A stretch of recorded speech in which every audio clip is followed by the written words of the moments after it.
بسم الله الرحمن الرحيم. السلام عليكم ورحمة الله وبركاته. إن الحمد لله نحمده ونستعينه ونستغفره ونعوذ بالله من شرور أنفسنا وسيئات أعمالنا. من يهده الله فلا مضل له ومن يضلل فلا هادي له. وأشهد أن لا إله إلا الله وحده لا شريك له وأشهد أن محمدا عبده ورسوله صلى الله عليه وعلى آله وصحبه أجمعين ومن سار على نهجه واستنى بسنته إلى يوم الدين وسلم تسليما كثيرا مزيدا. أما بعد، يا أيها الذين آمنوا اتقوا الله حق تقاته ولا تموتن إلا وأنتم مسلمون، فإن أصدق الحديث كتاب الله وخير الهدي هدي محمد صلى الله عليه وسلم، وشر الأمور محدثاتها فإن كل محدثة بدعة وكل بدعة ضلالة وكل ضلالة في النار. Jemaah sekalian, a'azani Allah iyyakum.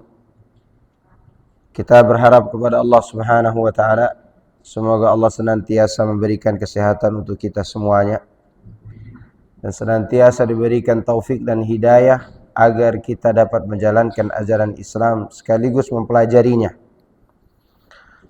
Dan kita tidak lupa sore hari ini bersyukur kepada Allah karena kita masih berkumpul kembali di hari Sabtu pekan keempat, dan ini adalah merupakan kajian rutin kita sekali dalam sebulan. Nah, seperti biasa seharusnya kita bahas masalah akidah di sore hari ini.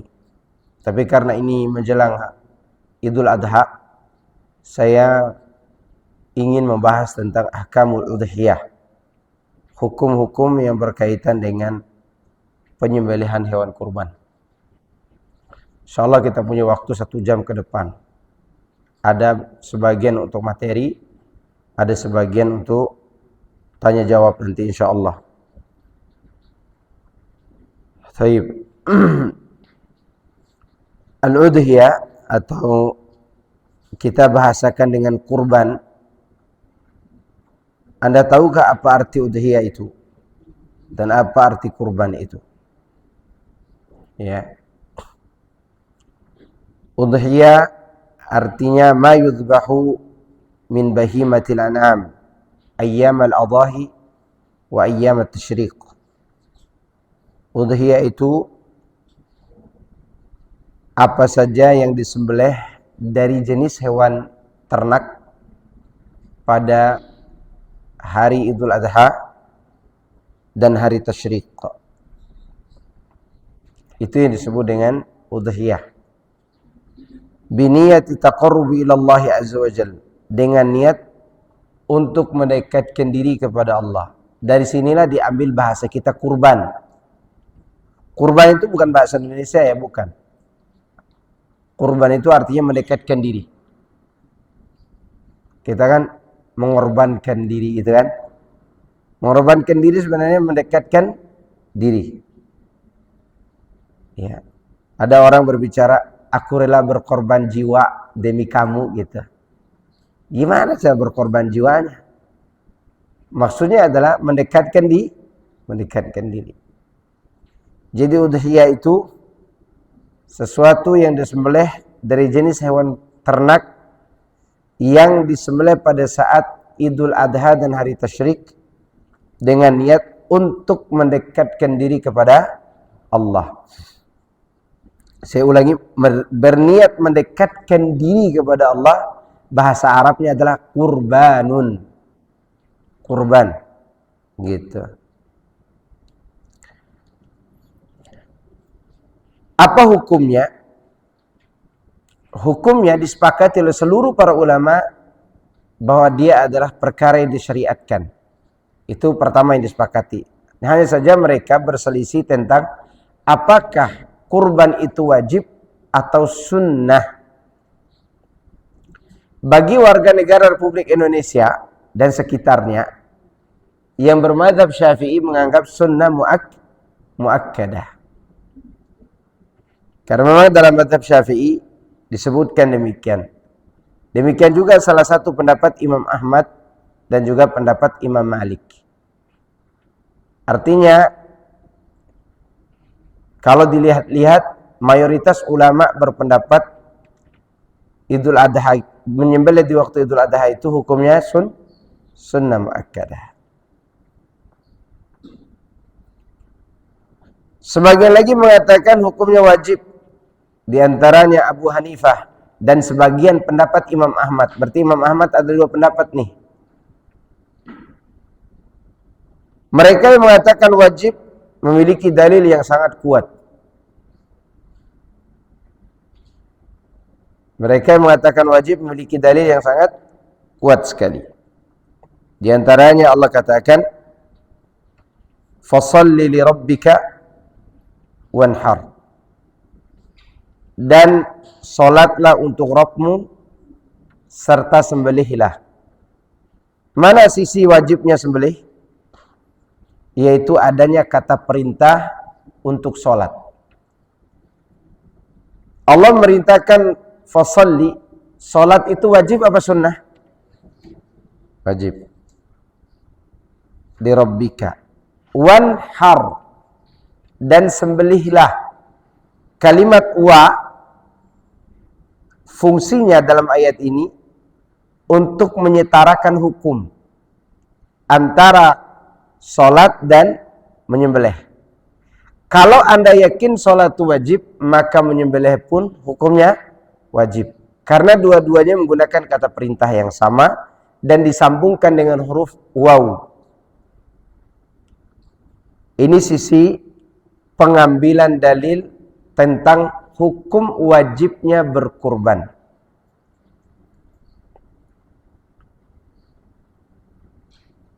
Kemudian Nabi SAW juga mengatakan, "Man kanat lahu sa'atun wa lam yudhi, fala yaqrabanna musallana."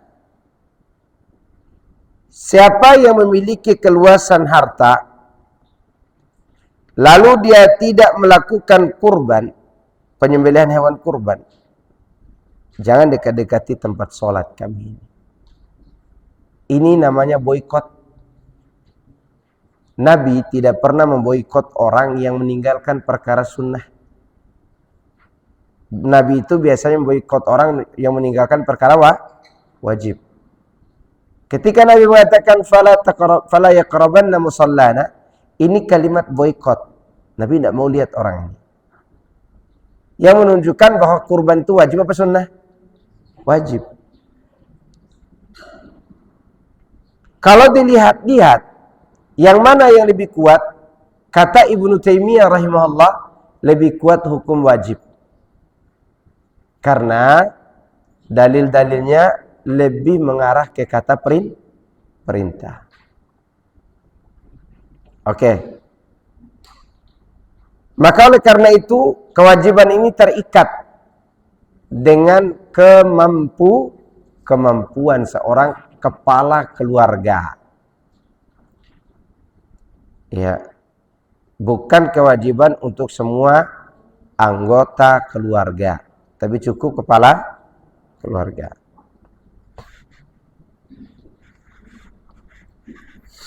Ini pasal pertama dalam pembahasan kita ini. Apa hikmah di balik kurban ini? Hikmah di balik kurban ini pertama, dalam rangka mensyukuri nikmat Allah Subhanahu wa ta'ala atas besarnya nikmat sumber rezeki manusia dari sumber makanan, yaitu binatang, ternak. Karena kita itu setelah kita lahir, kita mendapatkan 4 sumber rezeki. 2 makanan, 2 minuman. 2 makanan itu tumbuh-tumbuhan dan hewan. 2 minuman itu air dan susu. Jadi saat kita di dalam perut ibu, hanya 1 sumber Sumber apa? Rezeki, yaitu tali pusar. Di saat kita keluar jadi bayi 2 tahun lamanya, sumber rezeki kita 2, yaitu air susu ibu kita. Sedangkan setelah kita mulai menginjak usia balita sampai kita meninggal, sumber pintu rezeki kita minimal ada 4. Tumbuhan, hewan, air, susu.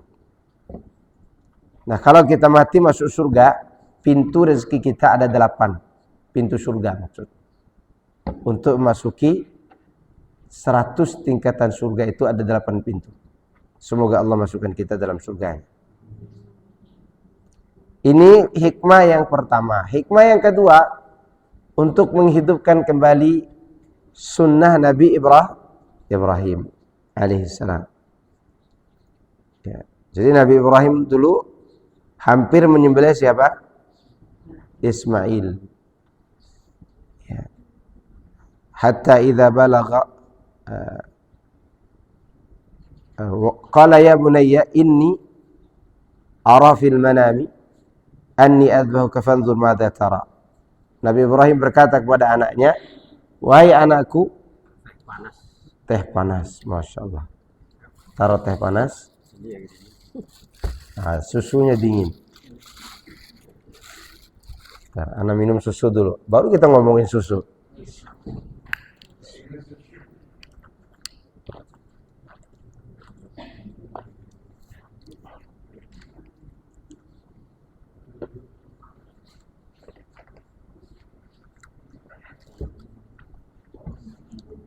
Kata Allah, Nabi Ibrahim berkata kepada anaknya, ya bunayya inni ara fil manami anni azbahuka fanzur madza tara. Wahai anakku sayang, tadi malam aku tidur dan bermimpi bahwa aku sedang menyembelih dirimu. Apa pendapatmu? Qala ya abati fa'al ma tu'mar satajiduni insyaallah minas sabirin. Wahai ayahanda, silakan kau lakukan apa yang diperintahkan Allah kepadamu. Insya Allah kau akan dapati aku termasuk golongan orang-orang yang sabar. Kan itu awalnya. Nah, dari situ sekaligus dari situ terdapat dalil akan wajibnya kurban. Di mana Nabi Ibrahim saking wajibnya kurban sampai anaknya mau disembelih. Kalau kurban itu sunnah, ngapain disembelih Ismail? Kan boleh ditinggalkan. Ya enggak? Boleh ditinggalkan yang sunnah, boleh. Apalagi kaitan dengan nyawa manusia. Tapi karena wajib, Nabi Ibrahim harus taat. Ini hikmah yang kedua. Maka setelah Nabi Ibrahim meletakkan pisau dan Ismail sudah siap untuk disembelih, wa nadainahu ayya Ibrahim qad saddaqta ru'ya. Kami panggil, hei Ibrahim, engkau telah membenarkan mimpi, bahwa mimpinya adalah wahyu. Tapi itu mimpi Nabi Ibrahim, bukan mimpi Anda. Kalau Anda bermimpi menyembelih anak, jangan.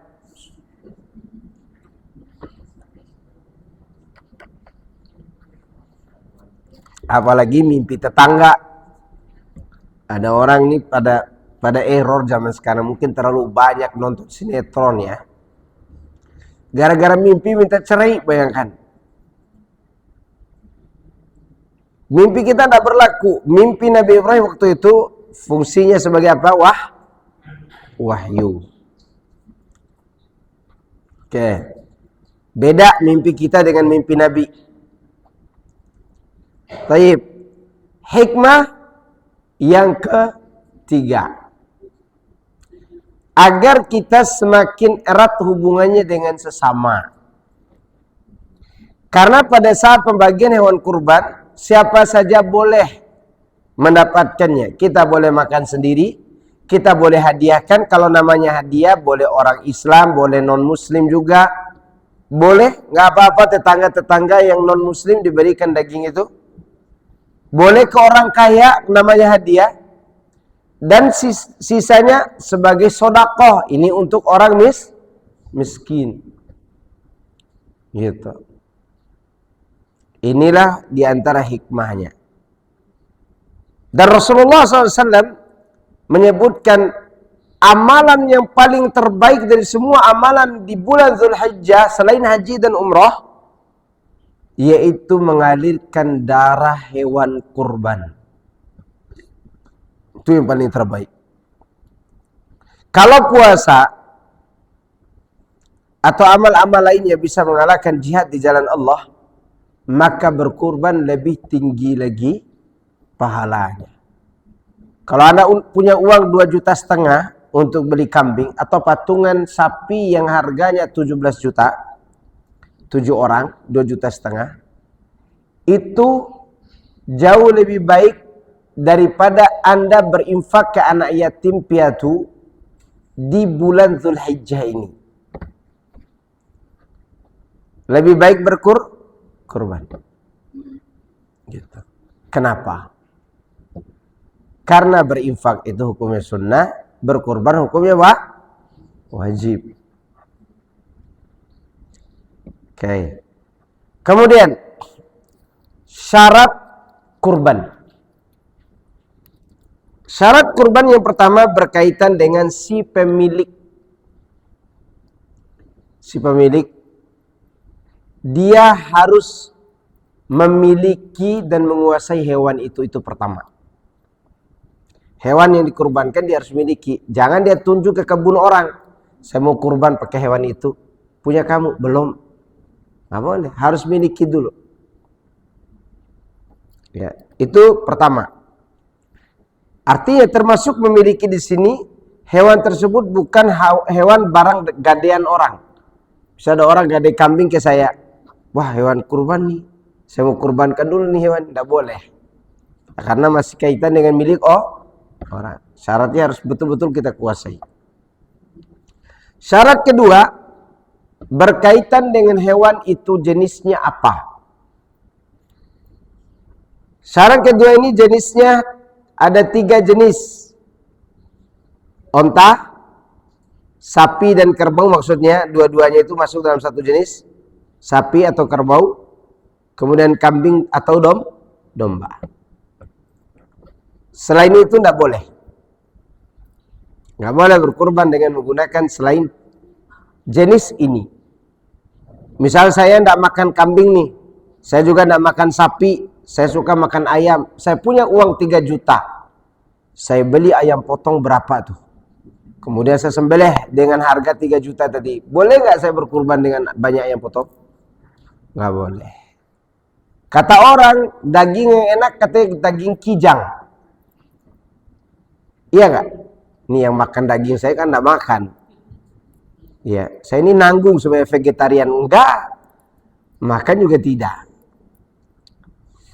Nah, boleh nggak menyembelih kijang untuk ganti kambing?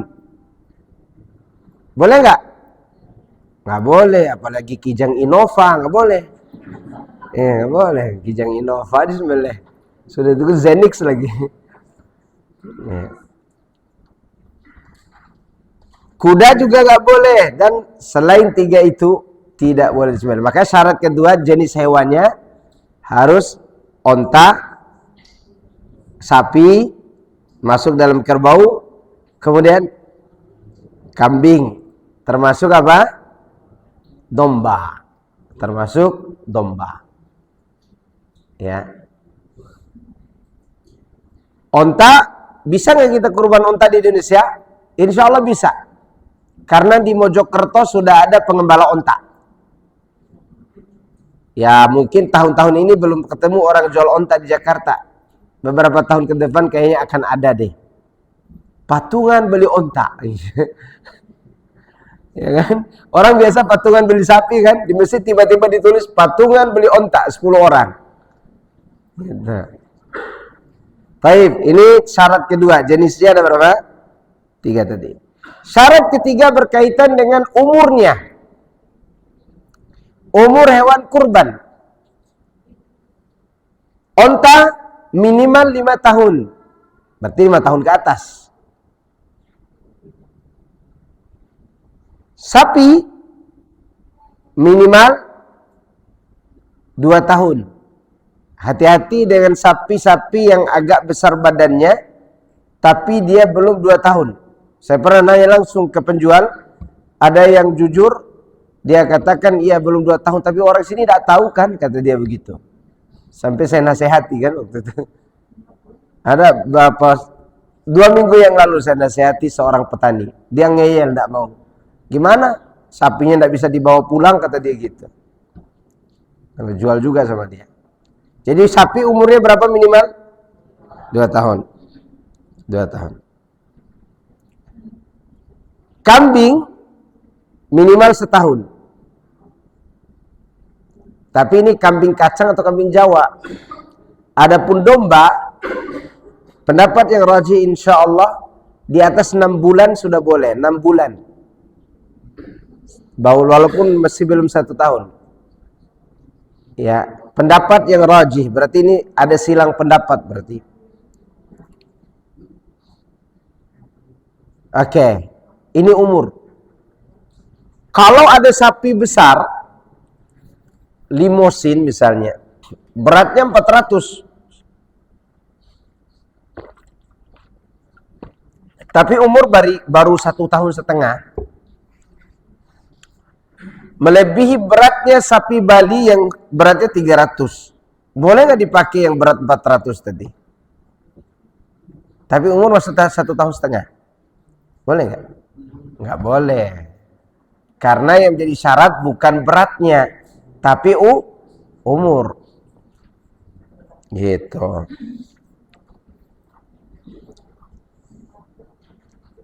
Demikian juga kambing tadi. Jadi udah berapa syarat ini? Udah 3 kan? Pertama kaitan dengan pemilik. Pemiliknya ini setelah tahu semua ini, kambing dimiliki penuh oleh 1 orang. Sapi dimiliki oleh berapa orang? Minimal 7 orang. Onta tadinya 7 orang karena tidak cukup 7 orang itu jadi 10 orang. Minimal 10 orang onta. Syarat kedua apa tadi? Jenis binatang. Onta, sapi, dan kambing. Syarat ketiga, umur. Berapa umur onta? Minimal 5. Sapi, minimal 2. Kambing, 1. Kalau domba, 6 bulan lewat, insya Allah udah bisa. Ya. Syarat keempat, selamat dari 4 aib. Selamat dari 4 aib. Aib pertama, maksudnya aib ya, cacat. Oke. Selamat dari 4 cacat.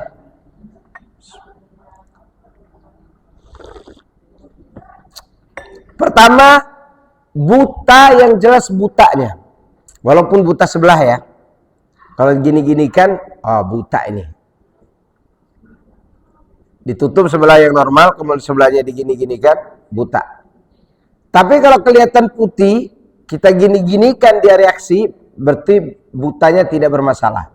Itu namanya rabun. Ada rabun malam, ada buta asli. Kalau rabun malam biasa agak sore dia udah nggak bisa. Tapi kalau siang hari bisa. Nah, yang rabun malam ini tidak cacat, yang terhalangi dari kurban.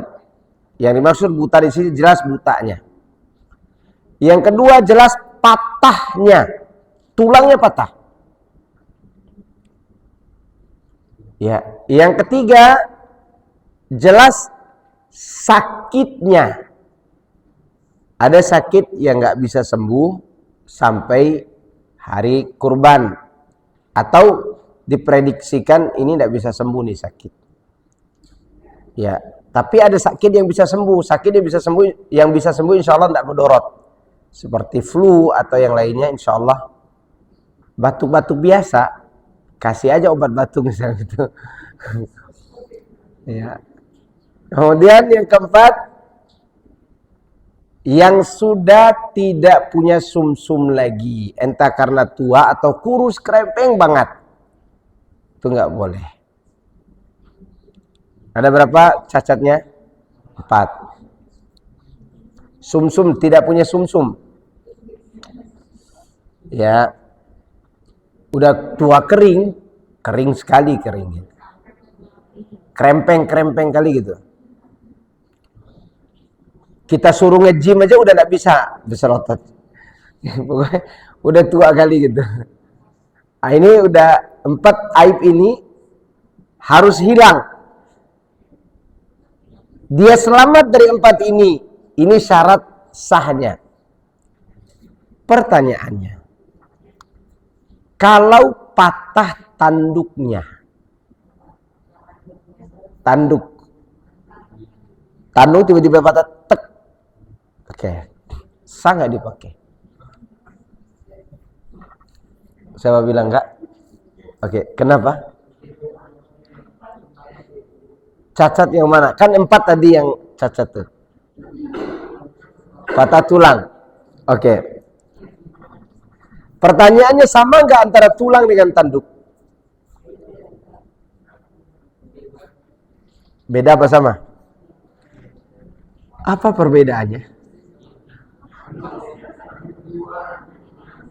Tanduk, daging di dalam. Oke. Kalau tulang di dalam, daging di mana? Di luar. Perbedaan kedua, kaki atau tulang kaki itu berfungsi menopang sapi atau kambing. Sedangkan tanduk tidak. Pertanyaan kedua, tadi kan patah tulang, jelas patahnya. Kalau patah rusuknya, tulang rusuknya patah. Jadi kalau setelah disembelih, setelah dibelah, ternyata patah tulangnya. Tapi di luar nggak kelihatan, sah nggak? Halo, kenapa sah? Karena secara fisik tidak kelihatan. Karena Rasulullah katakan yang jelas patahnya berarti kelihatan. Gitu. Mungkin ada sapi habis melakukan fighting dengan temannya, patah rahangnya misalnya, ditanduk itu, tapi nggak kelihatan. Sah nggak? Sah, karena nggak kelihatan. Yang membatalkan itu yang kelihatan, entah gaya jalannya atau yang lainnya. Pertanyaan kedua masih mengenai aib tadi. Sapi ini kita beli, udah dari kandang sehat walafiat, nggak ada masalah. Turun dari atas pick up ke bawah, tek, karena berat, patah. Padahal sebentar lagi akan disembelih. Ayo, gimana? Ganti nggak? Sedangkan di kandang udah habis dan jual beli sudah akad dan sudah tidak ada pilihan karena itu bukan kesalahan pembeli, bukan kesalahan penjual. Gimana nih? Pulang yuk. Ya. Sah nggak? Salah satu aibnya tadi patah tulang. Patah nggak sengaja. Emangnya kita sengaja patahin kaki kambing di jalan? Kita datang ke kandang kita sengaja patahin gitu? Iya. Nggak ada orang mau sengaja patahin kaki sapi atau kambing. Semua patah itu tidak sengaja. Kecuali orang yang bejat ya. Baik. Gimana? Ayo.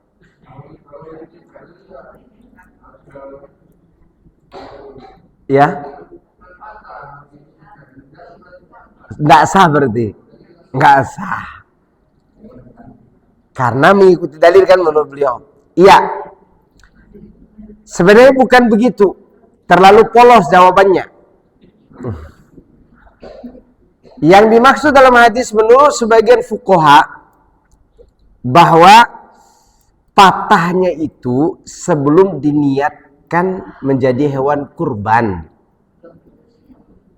Tapi kalau patahnya sudah diniatkan, sudah dimiliki dan kita niat hewan ini akan dikurbankan, mulai saat itu aib yang datang belakangan tidak berpengaruh.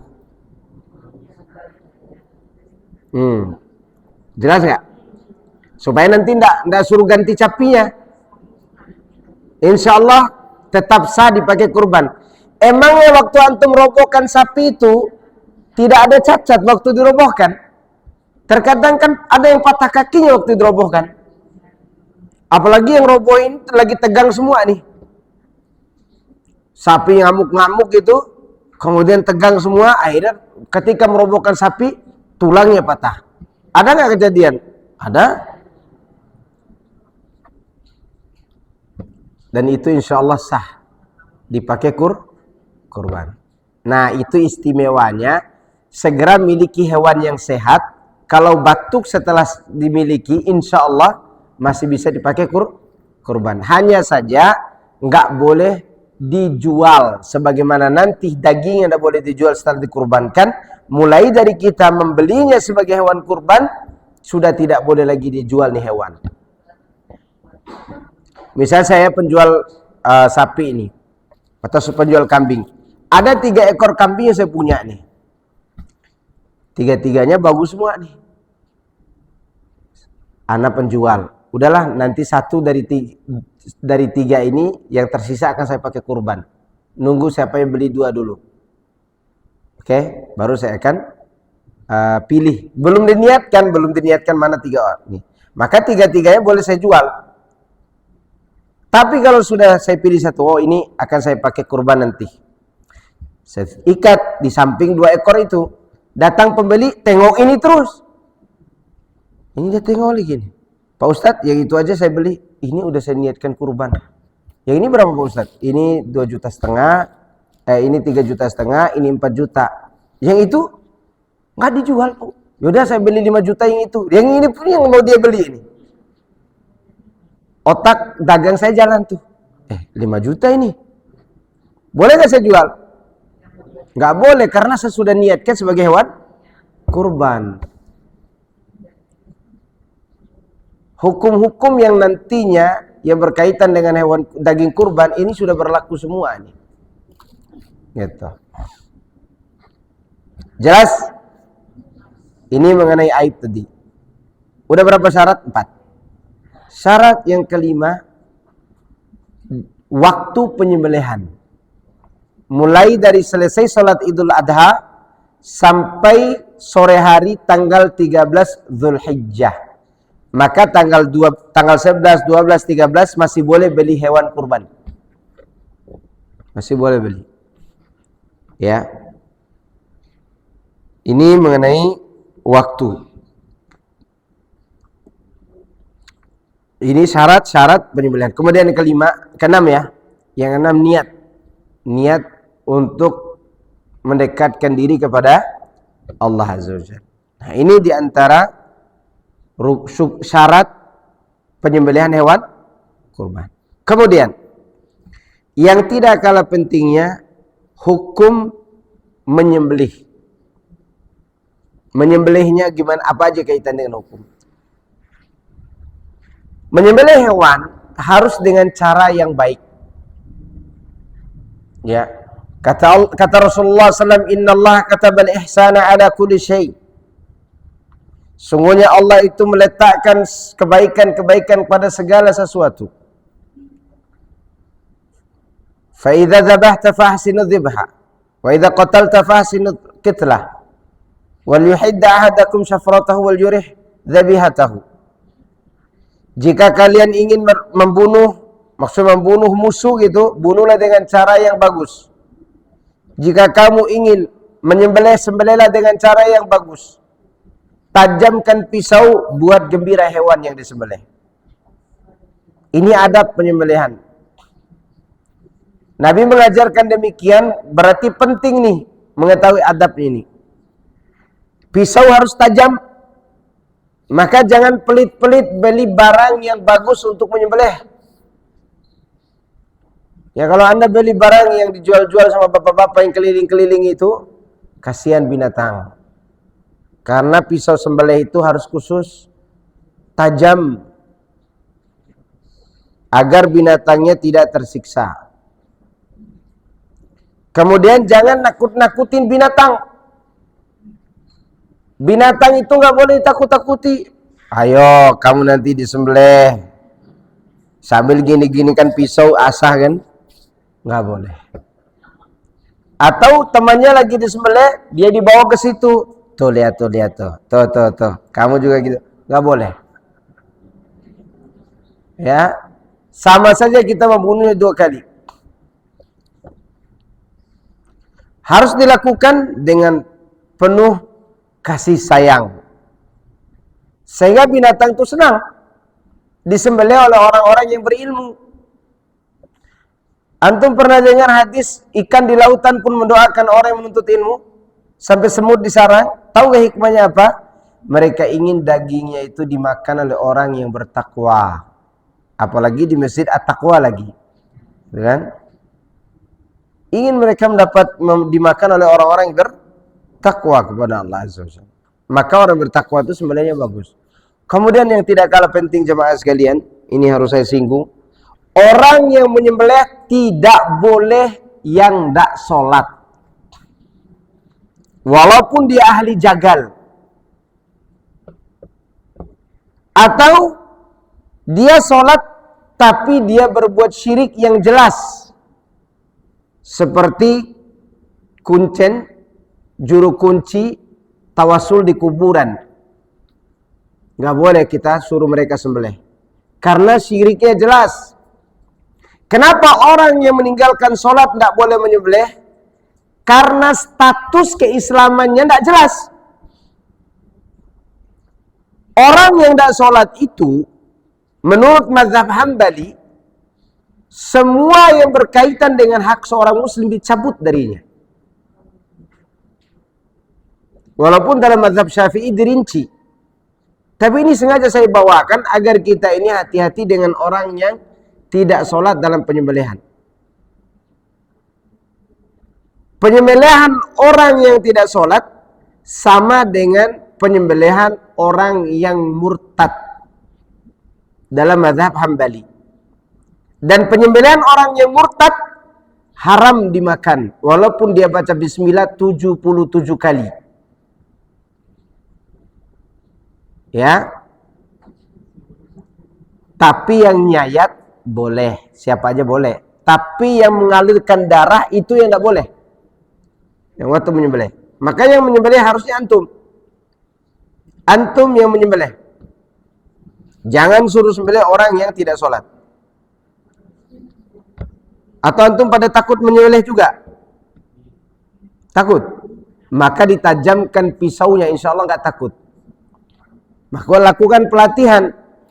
Saya ini tidak makan daging, tapi saya rajin melakukan pelatihan penyembelihan. Supaya kita tidak menyuruh orang lain sembelih. Pisau yang antum pegang, supaya nanti berani. Kan ini pisau nih. Ini gagangnya. Gagangnya di sini. Ini jari kita nekan di sini. Jangan nekan di gagang, tapi nekan di besinya. Di atasnya. Tapi gagangnya pegang begini. Itu kalau antum gini kan, sekali aja insya Allah terpotong. Ya. Ini mengenai penyembelihan. Yang menyembelih sekali lagi hati-hati dengan orang yang tidak sholat. Tidak terasa waktu berlalu begitu cepat. Ada yang mau ditanyakan nggak sampai sini? Nah ini kan mulai nanya.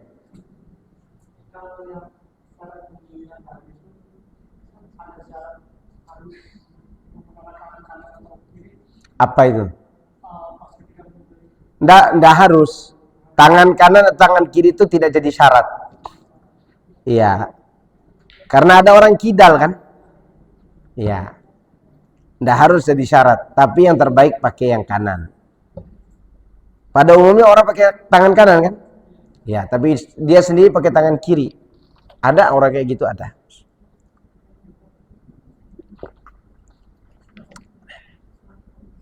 Ada lagi? Ya.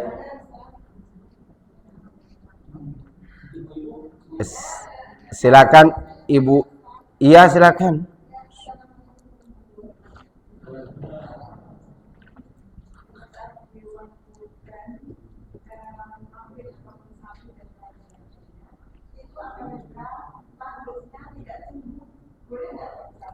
Kan tadi yang patah tanduknya aja boleh, apalagi yang tidak numbuh tanduk.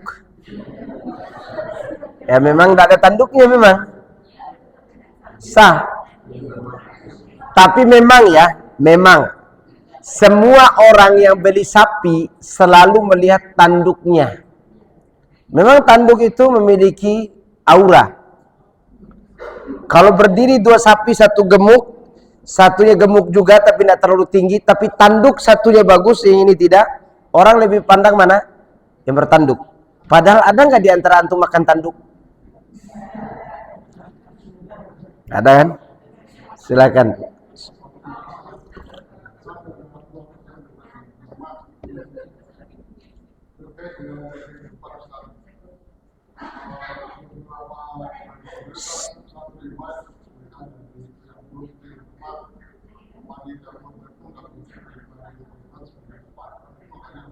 Iya.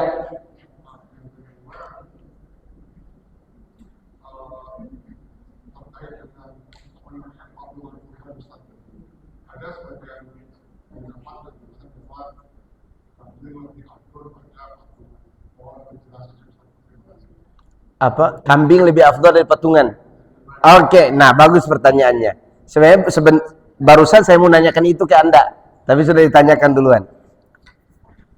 Mengenai haramnya menjadikan daging kurban sebagai upah, iya. Karena upah itu bagian dari jual beli. Jual beli jasa. Tidak boleh memberi jasa orang dengan menggunakan daging itu. Makanya yang melakukan penyayatan, penyembelihan dikasih uang sendiri. Sebagai apa? Upah. Nanti kalau ada pembagian daging, dia boleh dibagikan sebagai penerima pembagian daging, bukan penerima upah kerjanya, bukan. Oke? Maka nanti kalau antum masak-masak untuk makan sama panitia, dimakan bukan karena panitia, tapi memang bagian pembagian daging itu untuk antum hanya saja dimasak. Nggak boleh, tapi dapat jatah pembagian. Sebagaimana orang dapat bagian, Anda juga dapat bagian. Panitia agak lebih tergantung niat. Kalau panitia agak lebih diberikan kepada mereka, tidak masalah juga. Tapi niatnya apa nih? Niatnya karena dia kerja, atau boleh dia diberikan lebih. Kan misalnya gini, Ustadz boleh nggak dibeli lebih walaupun dia tidak kerja? Boleh kan? Orang tertentu boleh nggak dibeli lebih? Boleh nggak? Yang lain 1 kilo, dia 2 kilo, boleh nggak? Saya ini tidak kerja di sini. Datang, berdiri, lihat, Pak Ustadz ini 2 kilo buat Ustadz ya. Boleh nggak? Boleh. Namanya hadiah? Bebas toh? Oke. Yang kedua tadi berkaitan dengan sapi patungan. Kambing sendiri lebih afdal daripada sapi patungan. Ini rumor yang beredar. Karena anggapan mereka menyembelih sendiri itu lebih afdal, dan itu tidak mungkin kita menyembelih sendiri sapi untuk 7 orang. 7-7-nya datang bawa pisau gitu, gak mungkin. Yang paling mungkin menyembelih sendiri hewan. Taib. Alasan kedua bagi mereka yang seperti itu, Nabi biasa menyembelih kambing. Seharusnya pertanyaannya, mana yang lebih afdol, sembelih sapi atau kambing? Kalau bapak ini 1 ekor sapi, saya 1 ekor kambing, maka dia lebih afdol. Tapi kalau bapak 1, 2, 3, 4, 5, 6, 7, 1 ekor sapi, saya 1 ekor kambing, ini yang harus dibahas. Mana yang afdol? Kalau saya pribadi suka kambing, maka bagi saya afdol kambing. Oke? Tapi masalahnya saya ini tidak suka kambing. Saya suka sapi. Bawa kambing ke tempat kurban. Begitu ada pembagian daging, minta sapi dong. Mana afdolnya tadi coba? Jangan kasih komentar sebelum tahu ini.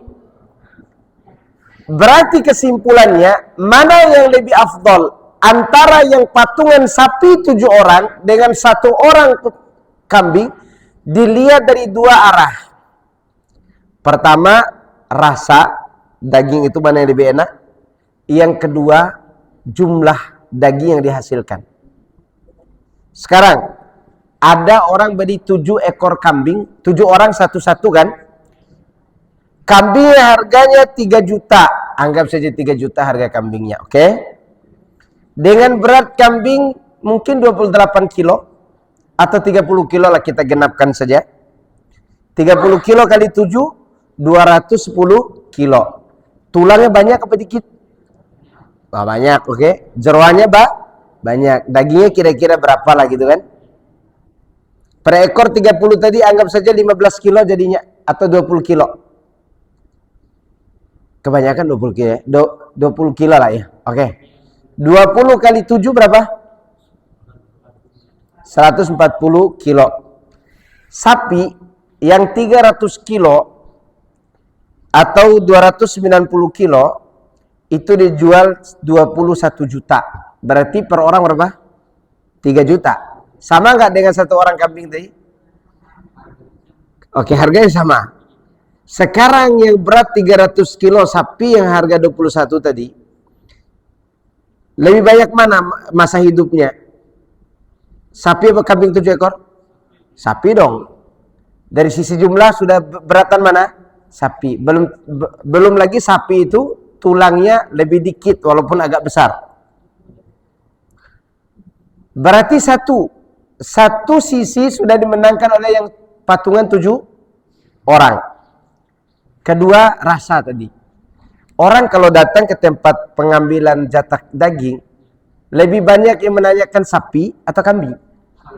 Sapi. Ternyata 14 orang bawa kambing semua, 14 ekor. Karena semua kepengen sembelih sendiri. Nah, yang 14 orang ini kepengen juga daging sapi. Terus yang makan kambing dia siapa? Iya. Maka semua itu tidak bisa ditentukan dengan apa yang kita baca saja. Tapi harus ada perincian. Lebih afdol yang lebih banyak dagingnya dan lebih enak rasanya. Imam Malik rahimahullah ta'ala menyebutkan, kalau sekiranya sama-sama banyak dagingnya, yang 7 ekor dengan 1 ekor sapi tadi, setelah dikumpulkan, sama-sama banyak. Nah, di sini yang dicari mana yang lebih enak rasanya. Imam Malik karena dia suka kambing, dia katakan lebih enak kambing. Sekarang antum di sini enakan mana? Kebanyakan ahlu sapi. Iya. Iya. Oke. Yang duluan habis sapi. Itu menunjukkan lebih banyak suka sapi. Oke.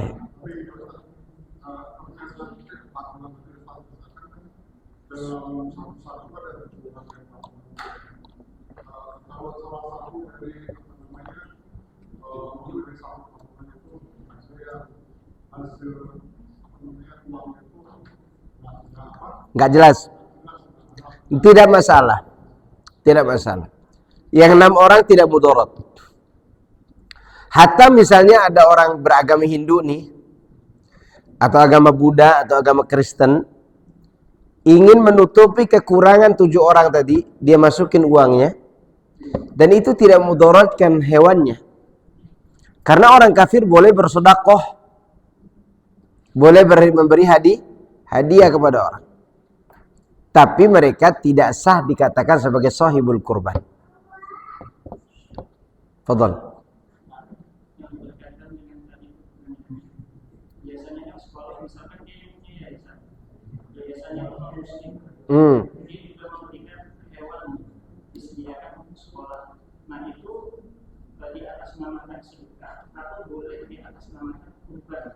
Taib. Masya Allah, barakallahu fikum. Yayasannya non muslim, tapi orang-orang non muslim suka menyediakan hewan kurban di yayasan itu. Apakah dinamakan sodako atau dinamakan kurban? Tergantung daripada si pemberi tadi.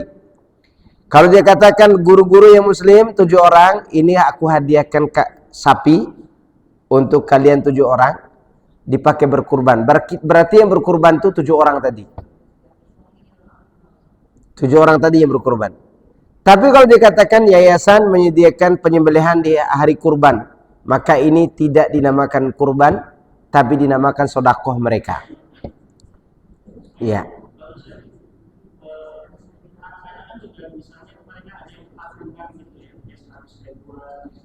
Patungan anak-anak sekolah itu tidak sah dianggap sebagai patungan kurban mereka semua. Kalau mau patungan anak sekolah, tapi tidak boleh dipaksa, nggak boleh dipaksakan harus. Kamu nggak ikut patungan, nilaimu turun. Ini paksa namanya. Ya, ditawarkan anak-anak, ada nggak yang mau bantu 7 orang guru di sekolah ini? Kalian patungan untuk bantu guru-guru kalian, mau berkurban nih. Siapa yang mau? Kumpulilah mereka.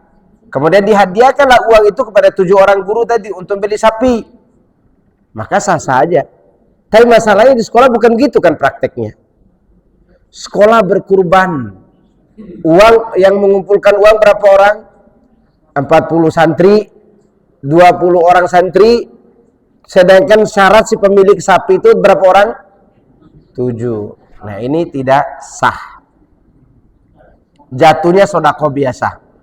Kurbannya tidak sah. Jatuhnya sodako biasa.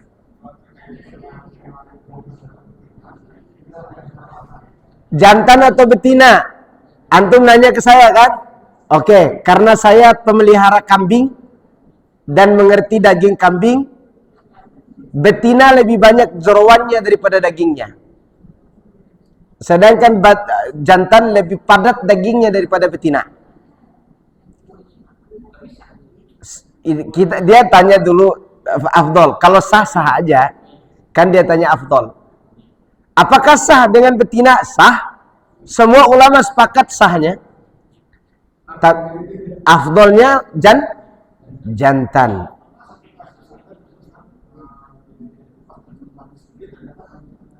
Anaknya mati enggak? Setelah disembelih induknya mati juga anaknya. Kalau anaknya mati boleh dimakan anaknya. Karena penyembelihan induknya mewakili penyembelihan anaknya. Kalau hidup dipelihara.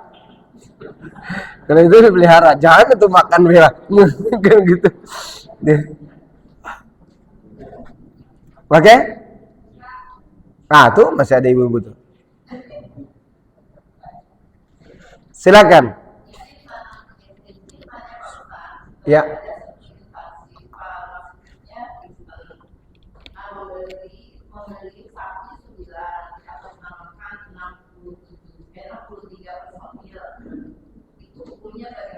Personilnya muslim nggak?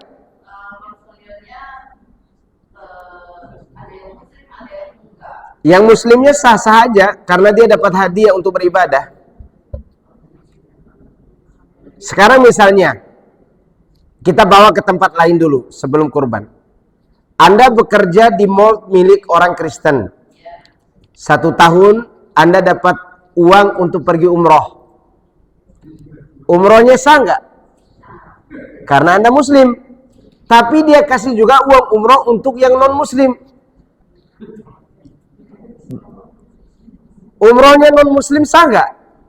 Nggak sah dong. Karena tidak masuk syarat.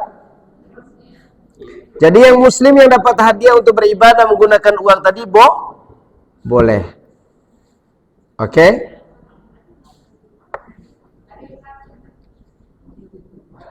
Silakan. Ada lagi?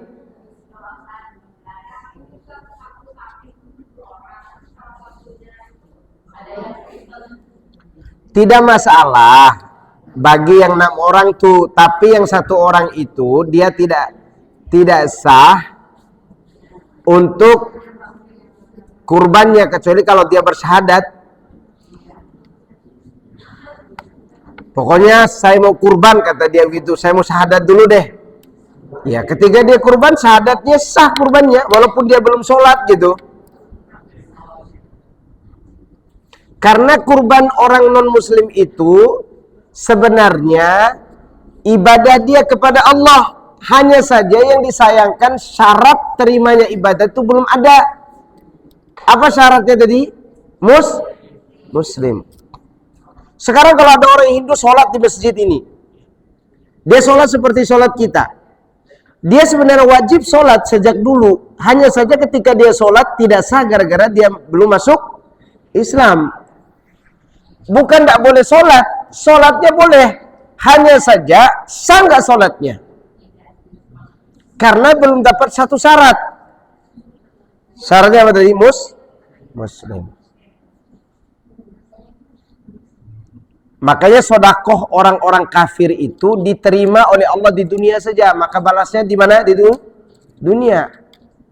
Lihat saja orang-orang non-muslim yang baik. Dia mengeluarkan hartanya, memberikan orang Islam, berikan orang miskin. Bertambahkan hartanya di dunia. Karena memang mereka didapat balasan di dunia. Jelas? Ya boleh, satu ya. Boleh. Waalaikumsalam warahmatullahi wabarakatuh. Waalaikumsalam warahmatullahi wabarakatuh.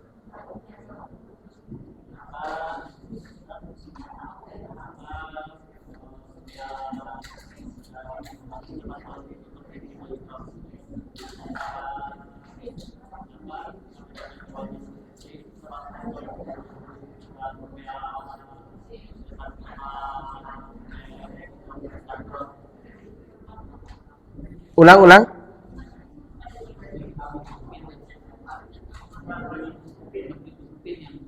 Hah? Oh, ditutupin. Ya, ditutupin agar tidak dilihat teman-temannya. Karena nggak boleh menyembelih hewan di depan hewan lain. Oh, itu nggak boleh. Makanya nggak boleh nakut-nakutin orang, nggak boleh nakut-nakutin hewan, nggak boleh. Apalagi orang. Nyeset juga nggak boleh. Nggak boleh. Makanya disembunyikan dulu yang belum disembelih. Kasihan bisa mati 2 kali dia.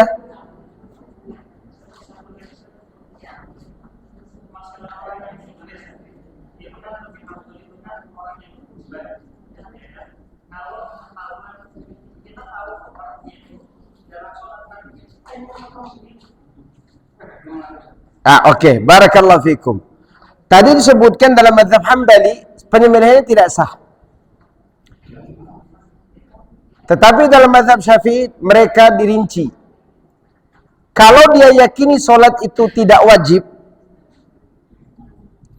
kadang sholat, kadang nggak sholat, tapi dia yakin sholat tidak wajib, maka penyembelihannya haram dimakan oleh kita. Karena dia meyakini sholat tidak wajib. Tapi kalau dia meyakini sholat wajib, kadang sholat, kadang enggak, dalam mazhab Syafi'i tetap sah sembelihannya. Tapi ini pelaku dosa lebih besar dari pelaku dosa zina, membunuh, memutilasi, lebih besar dosa orang yang meninggalkan sholat ini. Pertanyaannya, kalau ada orang baru saja berzina 7 kali dan antum tahu dan disuruh menyembelih, antum mau nggak? Nggak mau toh? Jangan dong bang, tadi malam sama orang Cina, tadi malam sama orang Jepang, tadi malam 7 kali berturut-turut. Walaupun sembelihannya sah, antum nggak terima. Sah sembelihannya. Apalagi yang meninggalkan sholat. Maka beritahu, semoga dia mau sholat. Ada orang hobi ibadah bukan karena mau ibadah, tapi hobi. Lihat orang kurban tapi sholat enggak. Lihat orang umroh tapi sholat enggak. Ya, ada enggak? Ada, namanya hobi ibadah namanya itu. Cukup? Subhanakallahumma wa bihamdika asyhadu an la ilaha illa anta astaghfiruka wa atubu ilaik. Wassalamualaikum warahmatullahi wabarakatuh.